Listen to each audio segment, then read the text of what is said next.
I met Gerhard Richter originally in Cologne in 2009. Richter and I didn't, have an enormous amount of time together, but there was a very sympathetic feeling. And 2016, I heard from him that he would like to get together and meet at the Marion Goodman Gallery, where he shows in New York. And then he showed me this book, Patterns, which was, I think, done in 2012. He took a painting, an abstract painting of his, and through a woman who he had worked with, who was a filmmaker, Corinna Belz. They scanned the painting, put it in the computer, and then cut the painting in half, literally, and then cut each half in half, and then took two of those quarters and mirrored them. And then as the snippets get smaller and smaller, you begin to go towards just stripes, bands of color. I mean, this is really a color piece.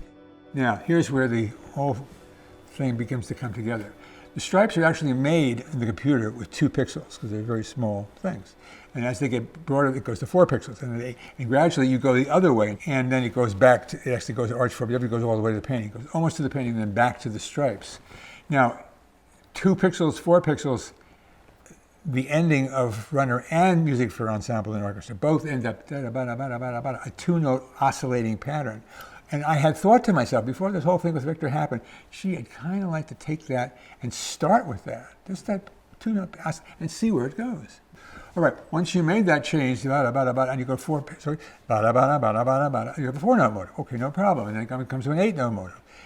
By the time it gets to 16, you think, wait a minute, this is leading to absurdity. It gets very slow. I mean, you're in thousands of pixels. Okay, well, do what you did in the other pieces. Start introducing longer note values to accommodate the fact that these things are basically getting slower. And by the time it gets to 8 or 16, I begin introducing, instead of just 16ths, eighths, and eventually quarters, and eventually longer values.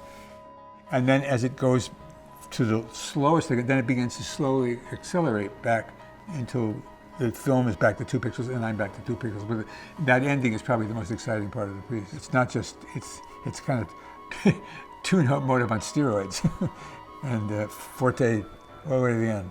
Art historically, I'm sure it wasn't lost on Richter that in a sense you're going from, de Kooning and abstract expressionism to Frank Stella and minimalism. I mean, I'm sure that just following a process, which he never does. He's not a systematic artist. And I actually joked with him, I said, for 50 years I've been trying to get less systematic, and then you're going to put me back in the box. But I welcomed it because it was going to be a challenge. Sometimes I got forced to do something that I never would have done otherwise. Some very, very slow things where the harmonies just kind of like cross over each other which actually, the musicians who came to the show, that was the part they sing with. I said, I never heard you do that before, which was true. So actually, I found it a very interesting, unique, and very good experience for everybody.